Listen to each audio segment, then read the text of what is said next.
नमस्कार, channel 4 news India पर आपका स्वागत है। मैं हूं प्रदीप डबास। नायब सिंह सैनी मंत्रिमंडल का आज दूसरी बार विस्तार हो गया है। कुल 7 मंत्रियों ने आज पद और गोपनीयता की शपथ ली है। इसके बाद मंत्रिमंडल में कुल 13 सदस्य शामिल हो गए हैं। 12 तारीख को पूर्व मुख्यमंत्री मनोहर लाल ने इस्तीफा दिया था। उसके बाद लगातार राजनीतिक घटनाक्रम चल रहे थे। कयास लगाए जा रहे थे कि जब 12 तारीख को 5 मंत्रियों ने शपथ ली, उसके बाद मंत्रिमंडल का विस्तार कब होगा। उसके बाद आचार संहिता लगी तो उसके बाद ये लगने लगा था कि अब शायद लोकसभा चुनाव तक चल जाएगा, लेकिन कल शाम होते होते और आज सुबह ये साफ हुआ कि आज ही मंत्रिमंडल विस्तार होना है और नए मंत्रियों को शपथ लेनी है। नए मंत्रियों में आज जिन मंत्रियों ने शपथ ली है उसमें कमल गुप्ता ने कैबिनेट मंत्री के तौर पर शपथ ली है। सीमा त्रिखा, महिपाल ढांडा, असीम गोयल, डॉक्टर अभय सिंह यादव, सुभाष सुधा, विशंबर वाल्मीकि और संजय सिंह ने आज मंत्री पद की शपथ ली है। खास बात यह रही कि अनिल विज जो गृह मंत्री रहे हैं प्रदेश के और स्वास्थ्य मंत्री रहे हैं और एक वरिष्ठ नेता भारतीय जनता पार्टी के हैं, वो मंत्रिमंडल समारोह शपथ ग्रहण समारोह में नहीं पहुंचे। उनका कहना था कि उनको इसकी जानकारी भी नहीं है। ये बेहद महत्वपूर्ण बात है। इसके अलावा अगर हम नए मंत्रिमंडल की बात करें तो नए मंत्रिमंडल में कुल जो 13 लोग शामिल हैं उनमें से 3 जाट हैं, वैश्य समुदाय से 2 लोग हैं, ब्राह्मण समुदाय से 1 है, एससी से 2 हैं और पंजाबी समुदाय से 2 हैं और बैकवर्ड से कुल 3 विधायकों को मंत्री बनाया गया है। कह सकते हैं तमाम वरिष्ठ टिप्पणीकार कह रहे हैं कि हर वर्ग को साधने की कोशिश की गई है इस मंत्रिमंडल विस्तार के द्वारा और हर वर्ग को खुश करने की कोशिश की गई है। मेरा पहला सवाल धर्मपाल धनखड़ जी और महेंद्र पंडित जी हमारे साथ हैं। दोनों वरिष्ठ पत्रकार हैं, लगातार अखबारों के लिए, चैनलों के लिए काम करते रहे हैं। महेंद्र पंडित जी हरिभूमि के संपादक है और धर्मपाल धनखड़ जी को आप सब जानते हैं, विशेष टिप्पणियां करते हैं।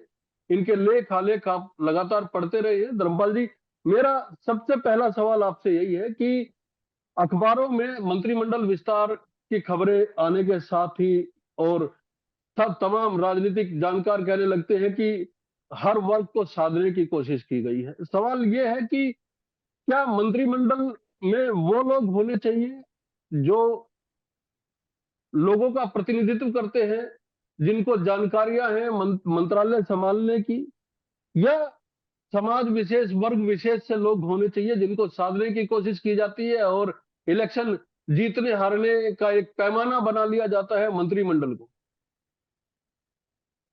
देखिए प्रदीप, ये भारतीय राजनीति की बहुत बड़ी विडंबना है कि जब टिकटों का वितरण करती है कोई भी पार्टी, वो भी जातीय समीकरण साधने की कोशिश करती है। क्षेत्र में जाति को किस मतदाता, किस जाति के वोटर ज्यादा हैं, दूसरी पार्टी का किस जाति का उम्मीदवार है, ये तमाम चीजें करने की कोशिश की जाती है। आज भी हमारा समाज जो है जाति और धर्म के आधार बटा हुआ है और ये बंटवारा जो है ये आजादी के बाद और तीखा हो गया है।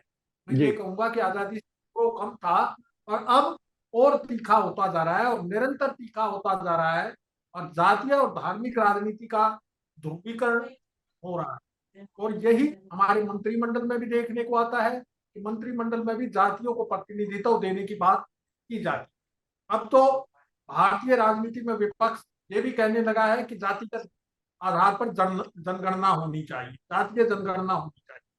तो एक तरह से प्रदीप, हमें एक तरह से उसी जातिवाद की तरफ धकेला जा रहा है। उसी जातिवाद के आधार पे सामाजिक न्याय की बात की जाती है, लेकिन एक सत्य ये भी है कि विभिन्न जातियों को पिछड़ी, दलित और अछूत ये सब अस्पृश्य घोषित करके हमारे समाज में पीछे रखने का काम किया।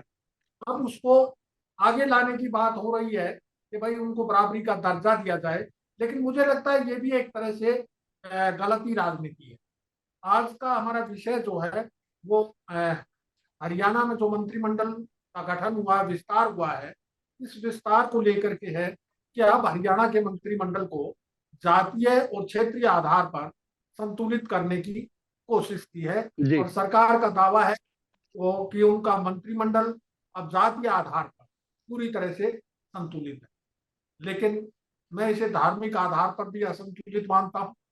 मैं इसे क्षेत्रीय आधार पर भी असंतुलित मानता हूँ, क्योंकि इसमें रोहतक और सोनीपत क्षेत्रों को कोई प्रतिनिधित्व नहीं मिला है अगर देखें। जी और जहां तक धार्मिक आधार की बात है, तो न कोई सिख प्रतिनिधि है, न कोई मुस्लिम प्रतिनिधि है। तो इस तरह से अगर देखा जाए तो संतुलन कुछ नहीं है। संतुलन के नाम पे केवल बहुसंख्यक वोट बैंक को संतुष्ट करने की कोशिश की जाती। मेरा ये मानना है कि वो वही इस मंत्रिमंडल में किया गया है, मंत्रिमंडल विस्तार में किया गया है।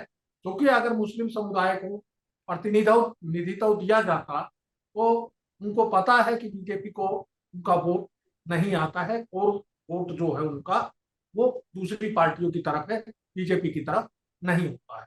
और उनकी संख्या जो है यमुनानगर और मेवात में ज्यादा है, तो इसलिए उनको जो है संख्या बहुत ज्यादा नहीं होने के कारण बहुत ज्यादा लोकसभा सीटें नहीं, या वो विधानसभा तो सीट। विधायक होना भी पार्टी का जरूरी है। पार्टी का विधायक न ना हो तो मंत्रिमंडल में शामिल करना भी संभव नहीं होता है। एक तो मुस्लिम समाज भारतीय जनता पार्टी को लेके तो यही कहा जा सकता है, या पार्टी भी अपना पक्ष यही रखेगी। ये सही बात है कि पार्टी का विधायक नहीं है, लेकिन पार्टी के पास कोई मुस्लिम विधायक नहीं है। तो यहाँ देखने वाली बात यह है कि आप फिर संतुलन किस बात का साध रहे हैं और क्यों? जी जब आप उस मंत्रिमंडल बनाना चाहिए योग्य लोगों का, जो काम कर सके और जनता का प्रतिनिधित्व सही तरीके से कर सके और सरकार के कामकाज में अच्छी तरह से हाथ बटा सके। ये जातीय समीकरण साधने और धार्मिक समीकरण साधने की जो कवायद है, मैं इसे मूलतः गलत मानता हूँ। इसका कोई आधार नहीं होना चाहिए, इसको इस तरह से नहीं किया जाना चाहिए। सही मायने में अगर आपको मंत्रिमंडल बनाना है तो उसमें काबिल लोगों को जगह दी जानी चाहिए। महेंद्र जी, आज की ये चर्चा जो है ये बेहद महत्वपूर्ण इसलिए है क्योंकि आज हम उस विषय को छूने की कोशिश कर रहे हैं जिस विषय पे अभी तक आकलन होते रहे थे कि बेहद संतुलित मंत्रिमंडल है, हर वर्ग को साधने की कोशिश की गई है, हर क्षेत्र को प्रतिनिधित्व देने की कोशिश की गई है। सवाल ये उठता है कि क्षेत्र और वर्ग को साधने की बजाय, जैसे धनखड़ जी ने कहा कि योग्य लोग सामने आए, लेकिन योग्य लोग तो खुद से नाराज भी हो रहे हैं। अनिल विज आज पहुंचे नहीं है और उन्होंने साफ कहा कि उनको तो जानकारी भी नहीं है मंत्रिमंडल विस्तार की। तो इसका मतलब ये है कि जो नाराजगी 12 तारीख को उनके सामने आई थी, आज तक बनी हुई है। प्रतिनिधित्व के नाम पे उनकी जगह उनके समुदाय से किसी और को मंत्री बना दिया गया। प्रभाष जी, इस अगर मंत्रिमंडल को देखेंगे तो इसमें तीन बातें सबसे अहम देखनी होंगी आपको। सबसे अहम बात यह है कि नायाब सैनी ने मुख्यमंत्री बनने के बाद दबाव को इग्नोर किया है। आपको याद होगा, अभय सिंह यादव, डॉक्टर अभय सिंह यादव नांगा चौधरी से विधायक हैं, और मनोहर लाल खट्टर सरकार में उनको शपथ लेने के लिए बकायदा चंडीगढ़ बुला लिया गया था, लेकिन राव इंद्रजीत सिंह के दबाव के चलते वो शपथ नहीं ले पाए थे। जी चर्चाएं तो यहाँ तक भी है कि मनोहर लाल ने उनसे इसके लिए क्षमा मांगी थी कि किन्हीं कारणों से मैं आपको मंत्रिमंडल में शामिल नहीं कर पाया। वो मनोहर लाल के खास माने जाते थे, पूर्व आईएएस अधिकारी हैं। आज उन्होंने मंत्रिमंडल में शपथ ले ली है राज्य मंत्री के रूप में। तो ये पहला है कि इंद्रजीत के दबाव को नायब सिंह ने इग्नोर कर दिया है। जी दूसरा सबसे बड़ा जो दबाव था वो था अनिल विज का। यह माना जा रहा था कि विज के बिना भारतीय जनता पार्टी का मंत्रिमंडल नहीं बन सकता। जब पहला शपथ ग्रहण समारोह हुआ था उसमें अनिल विज नहीं थे। उसके बाद लगातार चर्चाएं थी कि विज को मनाने के बाद मंत्रिमंडल को पूरा किया जाएगा। केवल 5 लोगों को शपथ दिलवाई गई थी।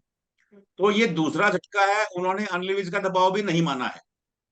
तो हैरानी की बात यह है कि दो वरिष्ठ नेता हैं, अनिल विज को गब्बर सिंह के नाम से जाना जाता है प्रदेश की राजनीति में, और नायाब सिंह सैनी ने उनको ही इग्नोर कर दिया है। और हैरानी की बात यह है कि आज अनिल विज ने यह कहा कि पार्टी के राष्ट्रीय अध्यक्ष करनाल आए हुए थे मनोहर लाल का प्रचार का श्री गणेश करने के लिए। अनिल विज जैसे वरिष्ठ नेता को इसकी जानकारी ही नहीं थी। तो ये अपने आप में चौंकाने वाला विषय है। और इस पूरे विस्तार में एक खास बात आप और देखेंगे, अगर आप गहराई से सोचेंगे, इसमें जज्बा से टूट के आए 5 विधायकों में से किसी को मंत्री नहीं बनाया गया है। जी हालांकि 5 विधायकों ने विधानसभा में समर्थन दिया था, समर्थन तो नहीं दिया था, लेकिन बाहर से समर्थन था। जोगीराम स्याग ने स्पष्ट कह दिया था कि मैं तो भारतीय जनता पार्टी में ही था, मेरे को टिकट ना मिलने के कारण मैं जसपा में चला गया था। जोगीराम स्याग हिसार रैली में आने की बजाय जोगीराम स्याग सहित 5 विधायक 5 चंडीगढ़ विधायक में थे।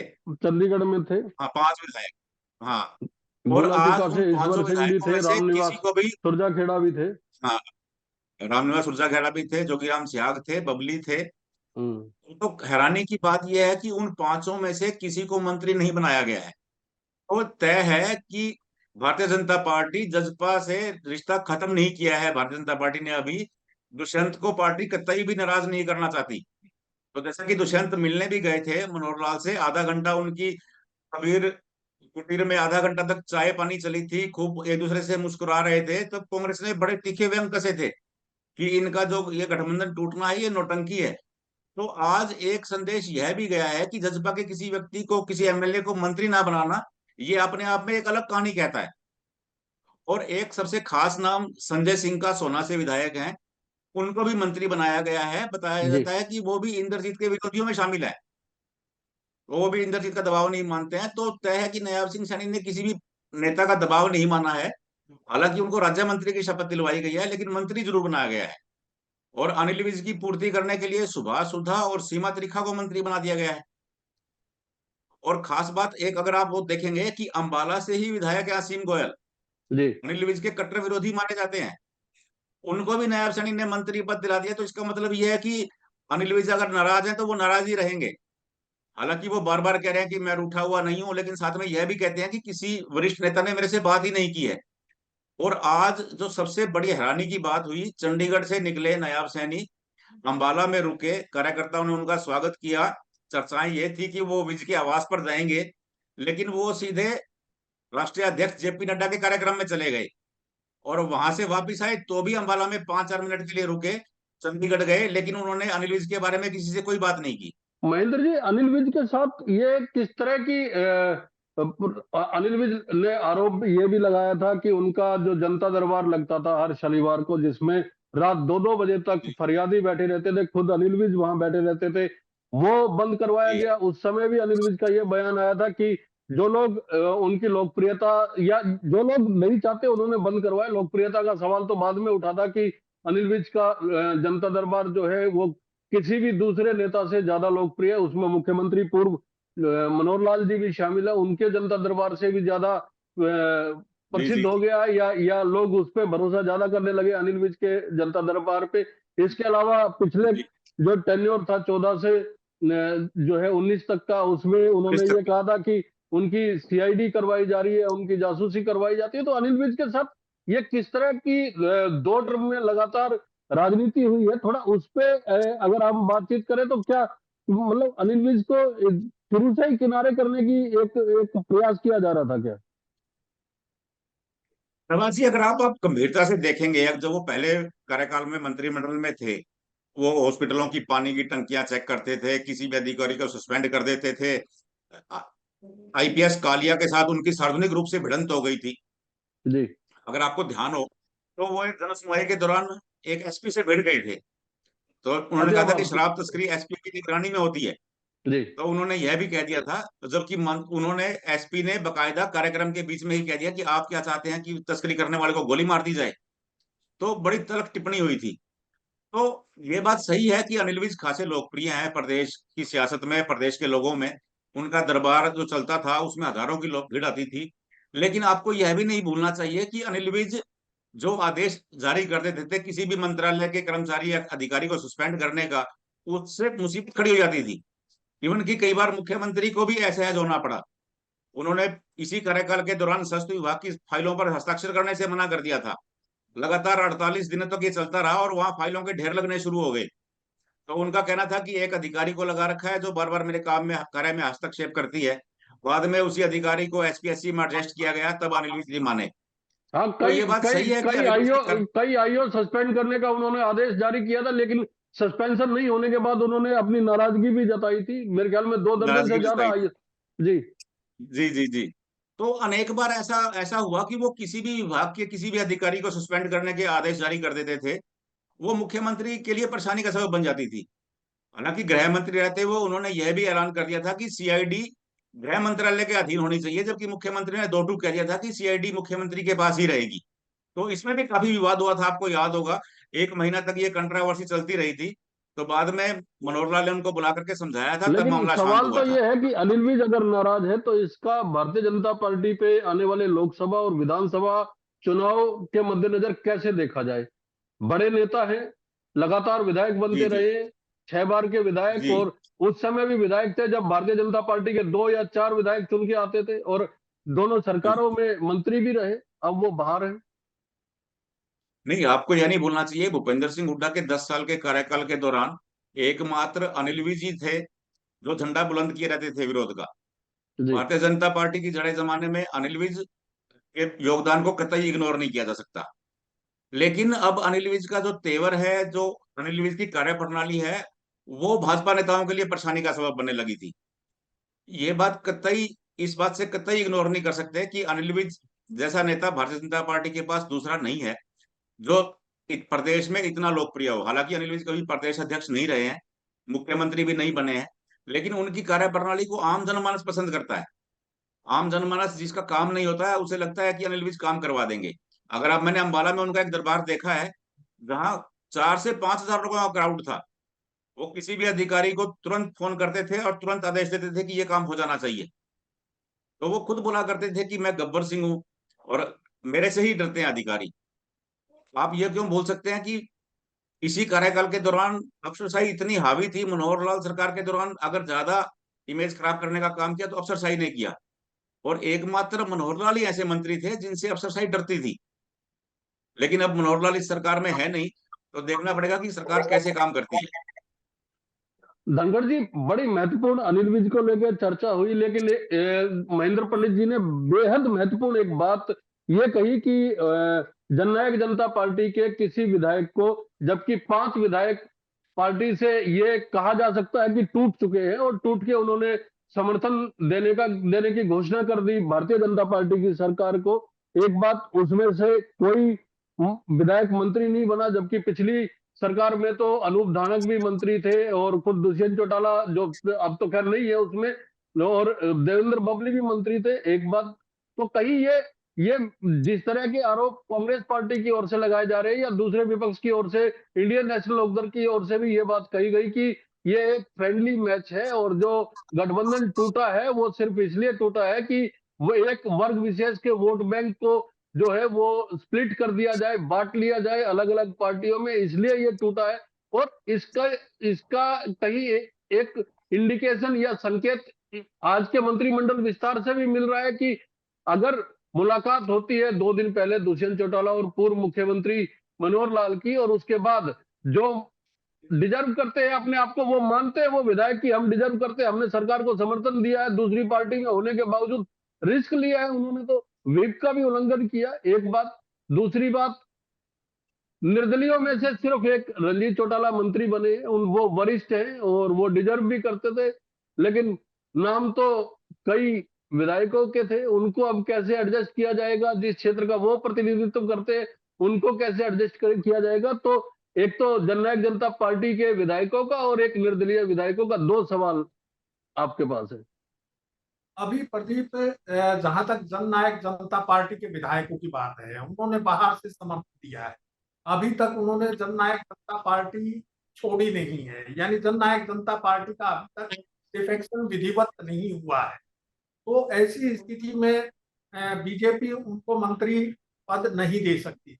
अगर देती तो सीधे सीधे एक तरह से एंटी डिफेक्शन लॉ के तहत आते, क्योंकि उनको पहले पार्टी छोड़नी पड़ती है। और उधर से पार्टी ने भी जो है वो शो कॉज नोटिस उन 5 विधायकों को दे रखा है जिन्होंने विहिप का उल्लंघन किया था। तो ऐसी स्थिति में हम ये मान के चल सकते हैं कि जेजेपी के विधायकों को एडजस्ट ना करना सरकार की भी मजबूरी है। और दूसरी बात यह है कि सरकार सीधे जेजेपी से अभी कोई टकराव नहीं चाहती है, क्योंकि यह एक साफ संदेश है कि जेजेपी और बीजेपी, ये पहले से तय था कि चुनाव जो है वो अलग अलग ही लड़ी, क्योंकि बीजेपी को पता है कि जेजेपी अगर अलग चुनाव लड़ती है तो निश्चित रूप से बीजेपी को फायदा मिलेगा, क्योंकि एंटी बीजेपी वोट जो है वो पट जाए। पिछले चुनाव में भी यही हुआ था, और राजस्थान के विधानसभा चुनाव में भी आप देखें तो जेजेपी जो है वो राजस्थान में भी विधानसभा का चुनाव लड़ने पहुंची थी, और वहां भी उनका मकसद केवल एक था कि किस तरह से एंटी बीजेपी वोटों को बांटा जाए। और यहाँ भी ये रणनीति रहेगी। अभी तक जेजेपी ने लोकसभा के लिए कोई उम्मीदवार घोषित नहीं किया है। अभी तक ये भी नहीं कहा है कि वो लोकसभा चुनाव लड़ेंगे या नहीं लड़ेंगे। अभी तक कोई रणनीति साफ नहीं। और जेजेपी एक तरह से सख्ते की स्थिति में है, और जेजेपी को यह भी लगता है कि ये पांचों विधायक अगर चले जाते हैं तो उनके पास 5 ही लोग रह जाएंगे। तो ऐसी स्थिति में चुनाव से पहले, लोकसभा चुनाव से पहले ही उनको झटका लग सकता है। अब देखने वाली बात यह है कि जेजेपी उन 5 विधायकों के खिलाफ विहिप का उल्लंघन करने की कार्रवाई करती है या नहीं करती है। और नहीं करती है तो फिर जेजेपी के वो विधायक, उसमें तो नोटिस जारी किया है व्हीप। ये बड़ा टेक्निकल व्हीप था। इसमें विश्वास प्रस्ताव को लेके विपक्ष में वोट करने के लिए नहीं, अनुपस्थित, मैं जहां तक सही हूं महेंद्र जी, अनुपस्थित रहने के लिए बोला गया था। और वो उपस्थित रहने के लिए बोला था, वो अनुपस्थित भी रहे थे। जब वो विश्वास मत अनुपस्थित के भी लिए रहे। वोटिंग हो रही थी, वो पांचों विधायक, हालांकि भाजपा के एक वरिष्ठ नेता ने उनको इशारा किया था, विधानसभा में ये कहा जाता है कि भाजपा के एक वरिष्ठ नेता ने उनको इशारा किया था, वो पांचों उठ के बाहर चले गए थे, जी तो वो अनुपस्थित ही थे। अगर टेक्निकली देखेंगे तो विधायक नहीं फंसते हैं विप के दायरे में, क्योंकि वो विश्वास मत के दौरान विधानसभा में नहीं थे। जी धनखड़ जी, ये टेक्निकली जो है वो नहीं थे विधानसभा में बीजेपी के साथ। बीजेपी के अविश्वास प्रस्ताव के न खिलाफ थे न समर्थन में थे, वहां मौजूद नहीं रहे थे। तो भी उनका वहां पहुंचना ही जो है अपने आप में पार्टी की विहिप का एक तरह से उल्लंघन था। और बेशक उन्होंने मतदान में हिस्सा नहीं लिया, लेकिन यह साफ दिखाई दे रहा है कि पार्टी में डिफेक्शन हो चुका है, वोट पड़ चुकी है, बंटवारा किसी भी दिन हो सकता है, पांचों विधायक कभी भी अलग होने का निर्णय ले सकते हैं। ये सरकार के ऊपर ज्यादा डिपेंड करता है, क्योंकि अभी सरकार चल रही है निर्दलीयों के सहारे, तो उन्हें कोई दिक्कत नहीं है। सरकार को जब दिक्कत महसूस होगी तो इन 5 को जो है विभाजन करवा के पार्टी का और अपने साथ ले लेगी। तो इसलिए मुझे नहीं लगता कि कोई खास वजह जो है अभी देना नहीं चाहती है पार्टी। बीजेपी जो है अभी जेजेपी को कोई वजह नहीं देना चाहती है, वो केवल ये चाहती है जेजेपी जो है वो उनके सहयोगी के तौर पर काम करती रहे। उनका जितना नजदीक दिखेगी उतना ही जो है उन्हें बीजेपी को कुछ बेनिफिट है। नहीं, और यहाँ निर्दलीयों के सहारे तो चल रही है धनखड़ जी। सवाल तो यही है, निर्दलीय तो बेचारे बड़ी उम्मीद लगा के बैठे हुए थे। आज तो महेंद्र जी कुछ कहना चाहते हैं, फिर मैं आपसे इस सवाल पे आऊंगा। प्रवासी, मुझे जहां तक मुझे लगता है, मैंने राजनीति को देखा है, भारतीय जनता पार्टी इन पांचों विधायकों को ना तो तोड़ने में सहयोग करेगी और ना ही भाजपा में शामिल करेगी। जी क्योंकि भारतीय जनता पार्टी चाहती है कि जसपा एक मजबूत पार्टी के रूप में बनी रहे, उसी से ही भारतीय जनता पार्टी को फायदा होगा। आज अगर ये पार्टी टूटनी होती तो पिछले 10 दिनों में पार्टी तोड़ने में केवल यही लगता कि 5 विधायक विधानसभा अध्यक्ष के पास जाते, अलग पार्टी बनाते, पार्टी टूट गई थी। और वो विधानसभा अध्यक्ष से मिल चुके हैं बार बार, लेकिन ना तो कहीं पार्टी टूटने की है, ना ही भारतीय जनता पार्टी ने किसी ने नेता ने उनको इशारा किया है कि वो पार्टी में शामिल हो, क्योंकि भाजपा उनको पार्टी में शामिल नहीं करेगी। क्योंकि भाजपा को चाहिए कि जसपा मजबूत बनी रहे, जितनी जसपा मजबूत होगी भारतीय जनता पार्टी को उतना ही फायदा होगा। जी, जितनी जज्बा क्योंकि मजबूत होगी जसपा उतना और ही भारतीय भारतीय जनता जनता पार्टी पार्टी की जो को अगली फायदा होगा। उम्मीद है वो ये बड़ी बात महेंद्र जी ने कही है।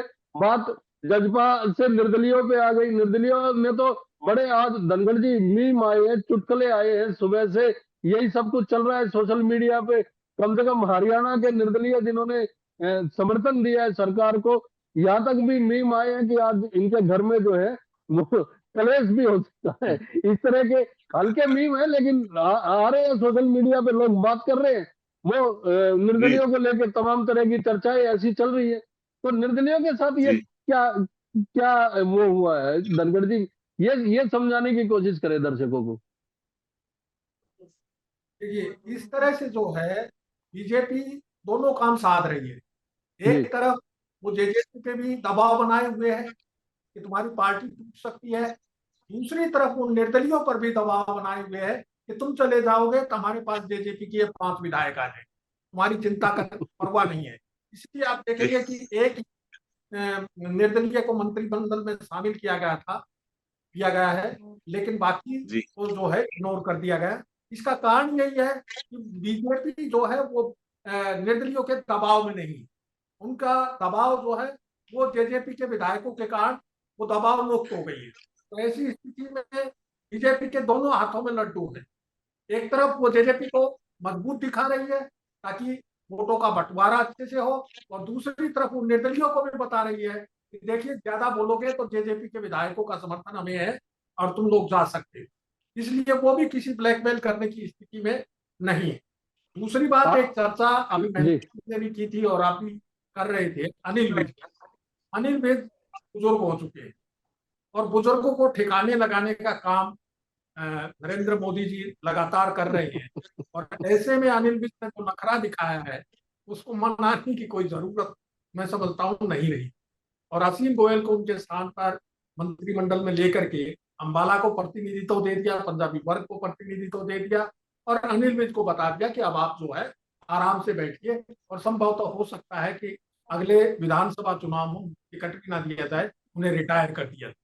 हाँ, हरियाणा का एक अलग मार्गदर्शन मंडल बना दिया जाए, ये हो सकता है इस तरह के।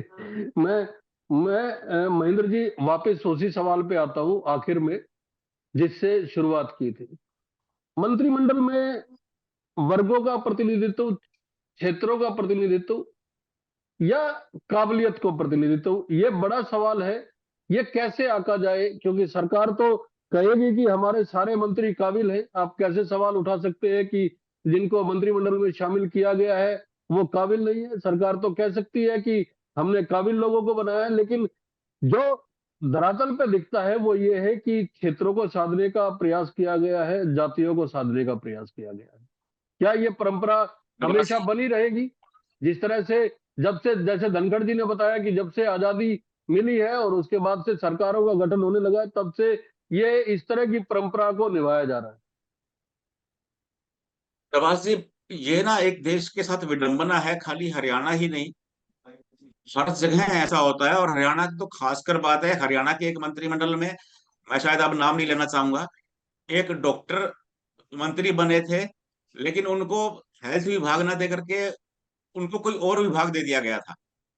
और एक इंजीनियर मंत्री बने थे, उनको पीडब्ल्यू ना दे करके उनको एजुकेशन डिपार्टमेंट दे दिया गया था। और कमाल की बात देखिए, एक एक ऐसे जो शिक्षाविद मंत्री बने थे उनको एग्रीकल्चर पकड़ाया गया था। जी तो ये हरियाणा में ही ये कारनामा हुआ था, क्योंकि जो व्यवस्था है वो केवल वोट तक सीमित है हमारी। ऐसा कतई भी नहीं है, मंत्रिमंडल में शामिल होने वाले या मंत्रिमंडल में शामिल करने वाले वो कतई ये चीज नहीं देखते हैं। और ना ही ऐसा कोई आभास होता है, ना ही ऐसा नजर आता है कि वो आम आदमी के लिए मंत्रिमंडल बनाया जा रहा है, आम आदमी तक जन सुविधाएं, जो जन योजनाएं हैं वो पहुंचाने के लिए। मंत्रिमंडल का जो अब निर्माण हो रहा है वो केवल वोट बैंक के हिसाब से हो रहा है, या जाति फैक्टर को साधने के लिए हो रहा है। वोट अगर बैंक आप और जाति देखेंगे फैक्टर जो को मंत्री बनाए, साधने के लिए। धनखड़ जी 30 सेकंड में आपकी टिप्पणी चाहूंगा, फिर शो खत्म करना है। देखिए मंत्री में जो कुछ भी हो रहा है वो योग्यता को छोड़, उसके अलावा तमाम चीजों को साधने के लिए किया जा रहा है। मंत्रिमंडल का कोई औचित्य नहीं है, कोई संबंध नहीं है एक तरह से योग्यता से, क्योंकि मंत्रियों का चयन जिस आधार पर किया जाता है उसका आधार ही जाति है, क्षेत्र है, धर्म है। तो इसलिए मैं ये मानता हूं कि मंत्रिमंडल गठन का आधार जो है वो एक काबिलियत भी होनी चाहिए, जिसको पूरी तरह से दरकिनार कर दिया जाता है। जबकि अभी आप देख सकते हैं कि पहले मनोहर लाल के मंत्रिमंडल में जो है वो एजुकेशन मिनिस्टर 12वीं पास आदमी था और कागज पे देख के हिंदी में भी आराम से सलीके से नहीं पढ़ सकता। अब ऐसे जी, आदमी को अगर आप मंत्री, मंत्रिमंडल में शामिल लोग जो हैं वो प्रदेश का प्रतिनिधित्व करते हैं, तो उनको काबिल होना बेहद जरूरी है। उनका क्षेत्र से, उनकी जाति से, उनका प्रतिनिधित्व नहीं, बल्कि वो तमाम पूरे हरियाणा या पूरे प्रदेश का प्रतिनिधित्व करते हैं। यही नियम लागू होना चाहिए पूरे देश में। अनिल विज क्यों नाराज है, इसको विस्तार से बताया महेंद्र पंडित जी ने। और भारतीय जनता पार्टी और जननायक जनता पार्टी की राजनीति पर्दे के पीछे कैसी चल रही है, इसको विस्तार से बताया धर्मपाल धनखड़ जी ने। आप दोनों वरिष्ठ पत्रकारों का बहुत बहुत धन्यवाद। ये शो आपको अच्छा लगा तो कमेंट करके जरूर बताइएगा, क्योंकि आज की चर्चा बेहद सार्थक चर्चा थी। इस पे अपनी टिप्पणी जरूर दीजिएगा। चैनल को लाइक कीजिए, शेयर कीजिए और सब्सक्राइब करना ना भूलें। बहुत बहुत धन्यवाद। नमस्कार।